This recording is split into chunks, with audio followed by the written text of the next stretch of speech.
Iniwan ako ng asawa ko ng inaalagaan ko ang naghihingalong ama ko. Ngunit nang ginawa niya akong milyonaryo sa kanyang testamento, bumalik siyang nagmamakaawa. Ako ay 36 taong gulang, kasal ng 8 taon at may 2 anak. Bukod dito, ako rin ang nag-iisang anak na lalaki ng aking may sakit na ama. Ang ama ko ay nagdurusa mula sa sakit sa bato sa loob ng maraming taon. Ngunit sa huling 2 bawas 3 taon, lumala ang kanyang kalagayan at kailangan niyang sumailalim sa dialysis 2 beses sa isang linggo. Dati kaya niyang magbiyahe mag-isa, pero nitong nakaraang taon, madalas niyang hilingin na samahan ko siya. Pabagsak na rin siya araw-araw. Ngayon, gumawa ako ng schedule para sa sarili ko na ako ang magdadala sa aking ama sa dialysis bawat oras. Ayokong iwan siyang mag-isa sa ganitong kalagayan. Kailangan niyang mag-dialysis 2 beses sa isang linggo, kaya itinatakda ko ito tuwing Sabado at Miyerkules. Ang Sabado ay ang aking araw ng pahinga kaya hindi ito problema. Para sa Miyerkules, nakakuha ako ng pahintulot mula sa aking boss na umalis ng maaga at pagkatapos ay babawiin ang natitirang oras sa gabi. Pagbalik ko mula sa dialysis, nagtatrabaho ako sa kumpanyang ito ng 10 taon. Nakita ng aking boss na ako'y masipag at tapat na empleyado, kaya ang pagbibigay ng espesyal na pahintulot ay hindi malaking bagay para sa kanya. Gayunpaman, ang problema ay nasa bahay kasama ang aking asawa, si Avril, 34 at nang malaman niyang dadalhin ko ang aking ama sa dialysis 2 beses sa isang linggo, nagalit siya. Hindi niya gusto na dinadala ko paminsan-minsan ang aking ama, ngunit hindi niya ipinapahayag ang kanyang pag-ayaw sa harapan. Ngayon na kinuha ko na ang responsibilidad ng maayos, hindi niya mapigilan ang kanyang sarili.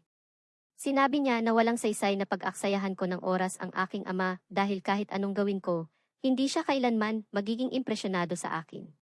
Narito ang kaunting konteksto sa bagay na ito. Ang aking ama ay nagmamay-ari ng isang merchandising business. Siya ay medyo mayaman at nakapag-ipon ng disenteng kayamanan. Gusto niyang akuin ko ang kanyang negosyo, ngunit ako ay masigasig sa ibang bagay. Gusto kong pumasok sa teknolohiya. Mahilig ako sa pag-coding at paglikha ng software. Kaya pagkatapos ng eskwela, nang gusto ni Dad na kumuha ako ng mga kursong negosyo o pamamahala, kumuha ako ng software degree. Maayos pa rin siya hanggang handa akong sumali sa kanyang kumpanya. Gayunpaman, matapos kong makapagtapos ng kolehiyo, nagsimula akong magtrabaho para sa isang kilalang tech firm. Hindi masaya si Dad na sa halip na ipagpatuloy ang kanyang pamana, nagtatrabaho ako para sa iba. Patuloy niyang hinihiling na sumali ako sa kanyang negosyo at patuloy kong ipinagpapaliban ito. Matapos ang aking kasal, huling tinanong ni Dad kung gusto kong sumali at sinabi kong hindi. Nagalit si Dad at sinabi niyang ibibigay niya ang lahat ng kanyang kayamanan sa kawanggawa at hindi ako makakatanggap ng kahit isang sentimo. Hindi pa rin ako nagbago ng desisyon. Nakita niyo, kumikita na ako ng maayos kahit sa edad na yon. Nakabili ako ng kotse at ng sarili kong bahay sa edad na 29. Kumpiyansa ako na makakayanan kong mamuhay ng disente kahit walang kayamanan mula sa kanya. Sinabi ko sa kanya na hindi ko kailangan ang kanyang pera at kaya kong mag-ipon ng sarili kong yaman. Lumala ang aming relasyon mula sa puntong iyon. 5 taon na ang nakalipas ng pumanaw si Mom dahil sa cardiac arrest. Ito'y nakakapagpabagsak kay Dad. Nakikita nyo, umalis ako sa bahay sa edad na 17 para sa kolehiyo, pagkatapos nakakuha ako ng trabaho at nagsimulang mamuhay mag-isa. Ang nag-iisang kasama ni Dad ay si Mom at ang pagkawala niya ay ang pinakamahirap na bagay para sa kanya. Doon nagsimulang mag-refresh ang aming samahan. Sinimulan kong dalawin siya ng madalas at dinadala ko ang aking mga anak upang makipaglaro sa kanya. Kalaunan, iniwan na niya ang kanyang kumpanya at ibinigay ito sa isang trust para pamahalaan. Ang asawa kong si Avril ay hindi malapit sa aking mga magulang hanggat naroon si Mom. Iniwasan ni Avril na dalawin ang aking mga magulang, sinasabing masyadong pakialamero si Mom sa aming buhay at hindi sila magkasundo. Nang ipahayag ni Dad na aalisin niya ako sa kanyang testamento, nagsimula ng lantaran si Avril na batikusin ang aking mga magulang bilang mga masama at sakim.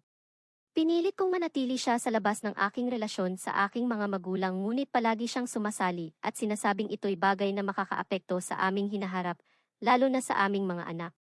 Siniguro ko sa kanya na ang aming mga anak na hinaharap ay ligtas kahit wala ang yaman ni Dad, ngunit hindi niya iyon maunawaan. Ngayon sa kasalukuyang sitwasyon, gumawa ng gulo si Avril nang malaman niyang sasamahan ko si Dad para sa dialysis 2 beses sa isang linggo. Sa simula, sinubukan kong ipaliwanag sa kanya na wala nang iba si Dad kundi ako. Matagal na siyang nawala sa mga magulang niya, bagaman may nakakatandang kapatid siya na nakatira sa kabilang dulo ng lungsod at bihirang bumisita kay Dad. Naging napaka-lonely ni Dad matapos pumanaw si Mom at sa ganitong kondisyon, hindi ko siya maaaring iwan. Ngunit ayaw maintindihan ito ng aking asawa. Kamakailan lang ay ginagawang miserable ni Avril ang aking buhay. Bawat Sabado may plano siyang naiisip, maaaring party sa bahay, malalim na paglilinis ng bahay, pamamasyal kasama ang mga bata, o kahit ang simple bagay tulad ng pagkuha ng grocery. Sinabihan ko siyang magplano ng kahit anong gusto niya sa linggo dahil Sabado ay para kay Dad sa dialysis. Ngunit patuloy pa rin siya sa mga plano at pagkatapos ay pinapagalitan ako sa pagiging huli o pag-absent. Kailangan kong magmadali upang sunduin si Dad, dalhin siya sa dialysis center, at pagkatapos ay bumalik sa bahay upang harapin ang kanyang mga pang-aasar at drama. Hindi lang ito sa Sabado kundi pati na rin sa Miyerkules ng gabi. Nakipagkasundo ako sa aking boss na bawiin ang natitirang trabaho sa gabi o sa madaling araw pagkatapos bumalik mula sa dialysis. Ngunit lagi siyang may plano upang pahirapan ako. Halos bawat Miyerkules ng gabi, aalis siya upang makipagkita sa kanyang pamilya, mga matagal nang nawawalang kaibigan o upang dumalo sa mga random na party, iniiwan ang mga bata sa akin.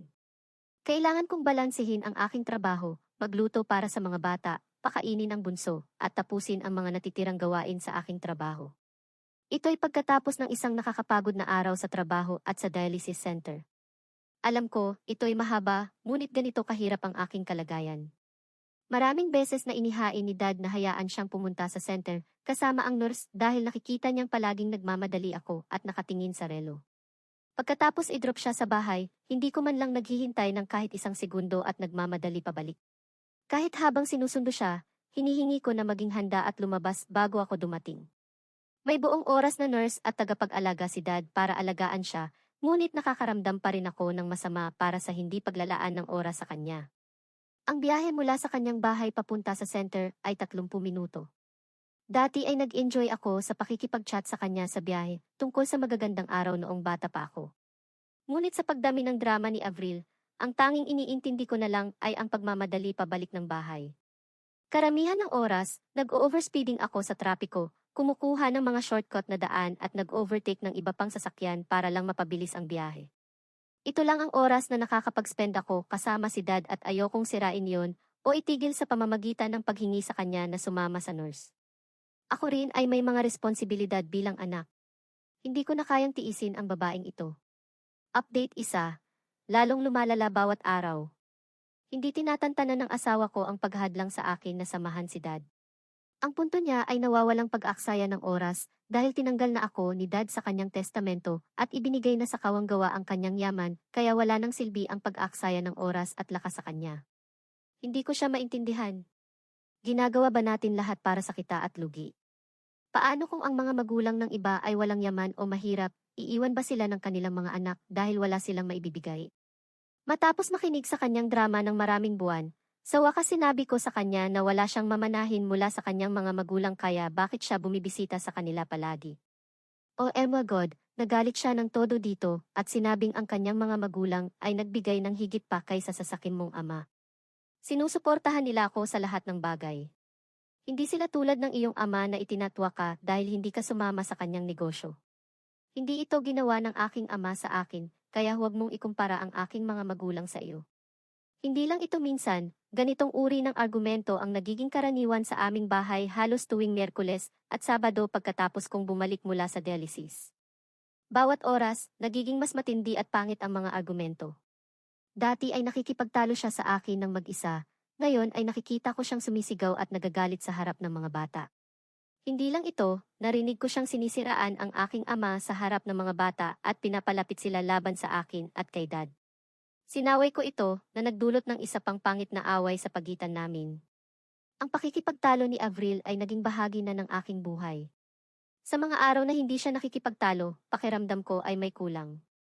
Tanging mas matindi siya sa susunod na araw. Halos sumuko na ako sa kanya. Ngayon ay hindi na ako sumisigaw pabalik at sumasagot. Binabaliwala ko na lang siya na parang wala siya para sa akin. Ano pa ang dapat kong gawin? Hindi ko kayang iwan si Dad para lang mapaligaya siya.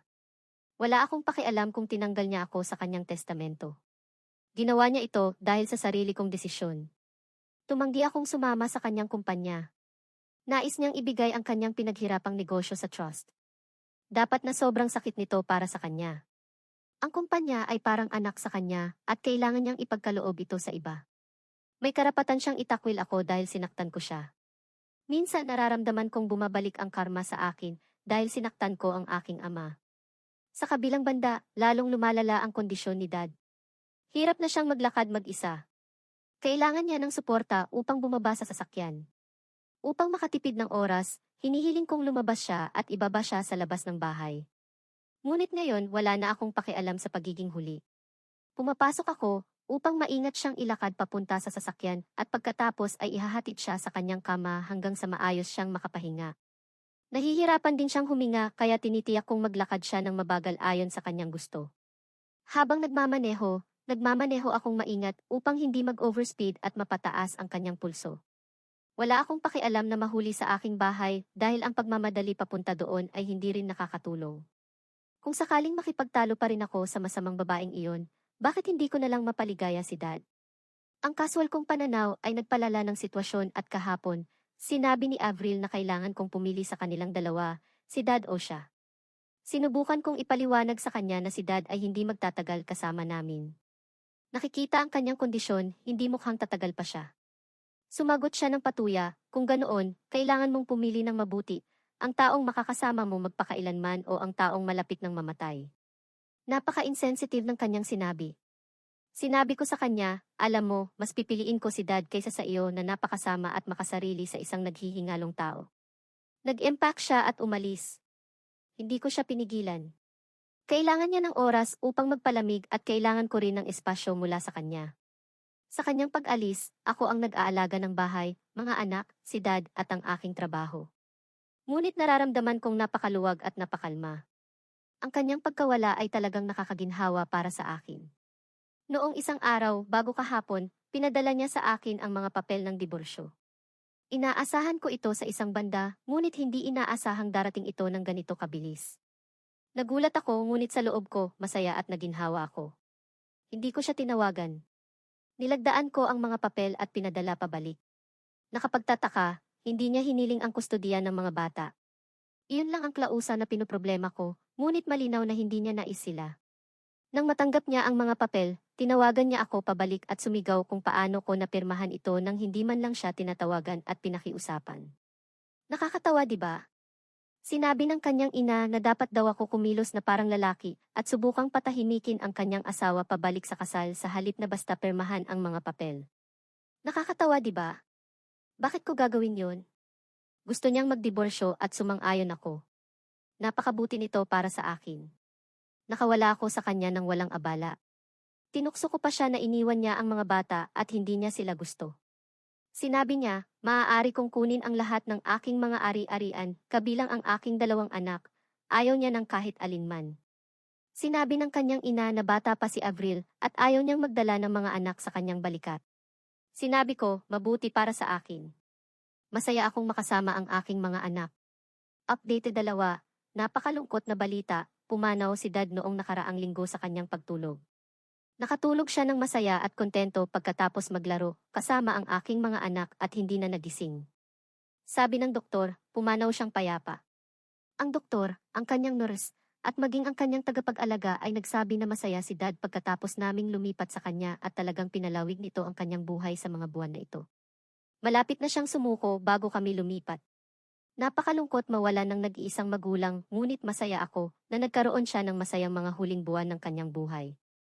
Ang aking mga anak ay malungkot din sa pagkawala niya, ngunit nagturo si Dad ng mabubuting asal sa kanila. Sinasabi nila na tinuturuan sila ni Grandpa na tanggapin ang katotohanan at magpatuloy. Ang buhay ay hindi humihinto para sa kahit sino. Ipinagmamalaki ko silang marinig ang ganitong magagandang bagay mula sa kanila. Sila ang aking lakas sa sandaling ito ng kalungkutan. Ngunit may isa pang nakakagulat na balita na dumating matapos ang pagkamatay ni Dad. Ang abogado ni Dad ay nakipag-ugnayan sa akin at hiniling na pumunta sa kanyang opisina upang basahin ang testamento ni Dad. Sinabi ko na hindi na kailangan dahil sinabi na ni Dad na ibinigay na niya ang lahat ng kanyang yaman sa trust kaya okay na ako doon at maaari nang isagawa ang mga papeles upang mailipat ang lahat sa kanila.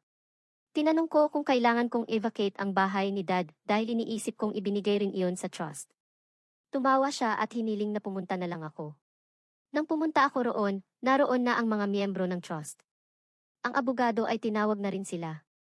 Nang simulan niyang basahin ang testamento, lumuluha ako. Talagang itinakda ako ni Dad bilang tagapagmana. Ang lahat ng kanyang negosyo, bahay at kayamanan ay para sa akin. Tinanong ko ang abogado kung kamakailan lang ginawa ang pagbabagong ito. Inisip ko na ginawa niya ito pagkatapos kong alagaan siya. Ngumiti ang abogado at sinabing ako ang kanyang tagapagmana mula pa noon at hindi kailanman binago ang testamento. Hindi ako mapigilang umiyak. Hindi kailanman itinakwil ako ni Dad. Maaaring tinakot niya akong itakwil upang ipagpatuloy ko ang kanyang negosyo at ang kanyang pamana. Patuloy akong umiiyak nang mapatahimik ako ng abogado ni Dad.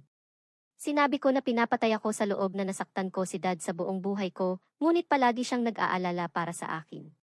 Sinabi ng abogado na ipinagmamalaki ni Dad na hindi ko isinuko ang aking hilig sa ilalim ng kanyang presyon at handa akong mawala ang aming pangkayaman ng yaman upang ituloy ang aking hilig. Sinabi ng abogado na ako ang tagapagpasya ng negosyo at kung gusto ko, maaari kong kunin ang kumpanya mula sa trust at pamahalaan ito ng sarili ko. Iniisip ko na gawin iyon. Ginawa ko ang lahat ng gusto ko, hindi direktang sinuportahan ako ni Dad. Ngayon, panahon na para suklian ko siya. Iniisip ko na kunin muli ang kumpanya mula sa trust at palakihin ito sa antas na gusto ni Dad na marating ng kanyang negosyo. Bumalik ako sa bahay at sinabi sa aking mga anak ang tungkol sa testamento ni Grandpa. Binibigyan din sila ng bahagi ng kanyang yaman kapag sila ay nagnegatibo 18. Ngayon, pumunta kami sa kanyang libingan na may dalang mga bulaklak at naglaan ng oras sa katahimikan. Napaka-emosyonal ng yugtong ito para sa akin. Update 4. Alam nyo, bumalik ang mga langgam nang makita ang asukal na candy. Isang buwan pagkatapos ng pagpanaw ni Dad, sinimulan kong kunin ang kanyang negosyo at iba pang gawaing pangkomunidad. Una sa lahat, nag-resign ako sa trabaho at kinuha ang negosyo. Pagkatapos ay pinaupahan ko ang aking bahay dahil nagdesisyon kaming mga anak ko na manirahan sa bahay ng aking mga magulang. Nararamdaman nilang konektado sila kay Grandpa sa bahay na ito. Ang bahay na ito ay may mga alaala ng aking kabataan kaya ayokong iwan ito. Sa balitang natanggap ko ang $1,000,000 na yaman ng aking ama, maraming bisita ang dumating sa aking bahay.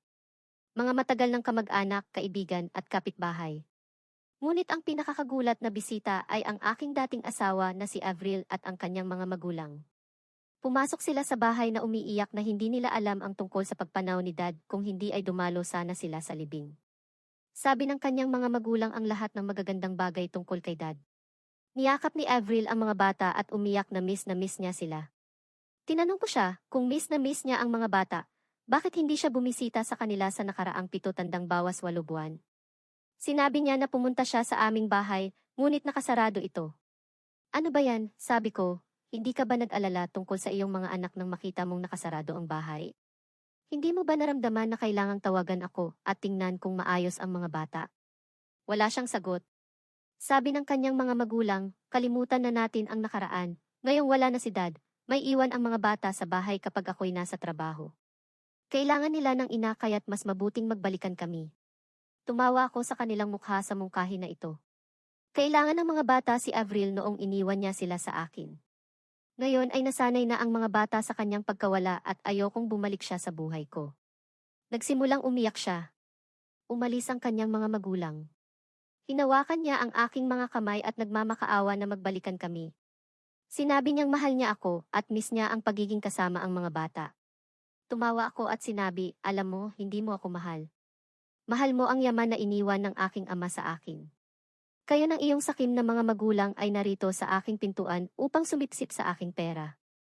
Hindi ko pinagsisihan ang paggamit ng mga salitang iyon para sa kanyang mga magulang dahil iyon talaga sila. Tinawag din niyang sakim at masama ang aking ama noong kami nagdi-divorce. Walang paraan na papayagan kong magkaroon siya ng kahit isang sentimo mula sa pinaghirapan ng aking ama. Nagalit siya at sinabi na hanggang ngayon ay nagmamakaawa siya dahil mahal niya ako. Ngunit ngayon ay kukunin niya ang nararapat sa kanya. Hindi siya humingi ng alimony sa diborsyo, ngunit ngayon kailangan niya ng kalahati ng aking yaman o kalahati ng yaman ni Dad. Sinabi ko sa kanya na maaari niyang gawin ang gusto niya, ngunit hindi ko siya bibigyan ng kahit isang sentimo. Nag-abuso siya sa akin at umalis. Kinausap ko ang aking abogado tungkol sa posibilidad na ito. Sinabi niyang maliit ang kanyang tsansa. Ang diborsyo ay naayos na 1 taon bago ko nakuha ang mana. Bukod pa rito, ang mga bata ay nasa akin, kaya't walang paraan na makakakuha siya ng anumang bagay. Ngunit pinaalalahanan niya akong mag-ingat sa pagpayag sa kanya na makipagkita sa mga bata. Maaari niyang manipulahin sila at mag-file para sa kanilang kustodiya at pagkatapos ay gamitin sila upang humingi ng pera para sa kanilang maintenance at iba pa. Napakalaking pasasalamat ko sa kanya para sa payong ito. Aalagaan ko ang bawat pagbisita nila sa kanya. Gumugugol din ako ng maraming oras sa mga bata sa mga araw na ito upang tulungan silang makayanan ang pagkawala upang hindi sila tumakbo sa kanilang ina para sa emosyonal na suporta. Kinuha ko ang kumpanya ni Dad kaya't nagbibigay ito ng maraming kalayaan upang pamahalaan ang aking kalusugan at personal na buhay. Pinaplano kong dalhin ang mga bata sa bakasyon sa Bahamas. Oo, bakit hindi? Nararapat nilang maranasan ang marangyang bakasyon na ito. Hindi ito tungkol sa pag-overspend ng yaman ni Dad. Maaari ko ring magawa ito dati, ngunit wala akong oras dahil sa pag-aalaga kay Dad. Ngayon na kaya ko na, gusto ko silang ilabas. Tungkol kay Avril, hindi niya ako kinontak mula noong huling pagbisita nila. Sa tingin ko, abala siya sa pagkatok sa bawat opisina ng abogado upang magsampa ng kaso laban sa akin.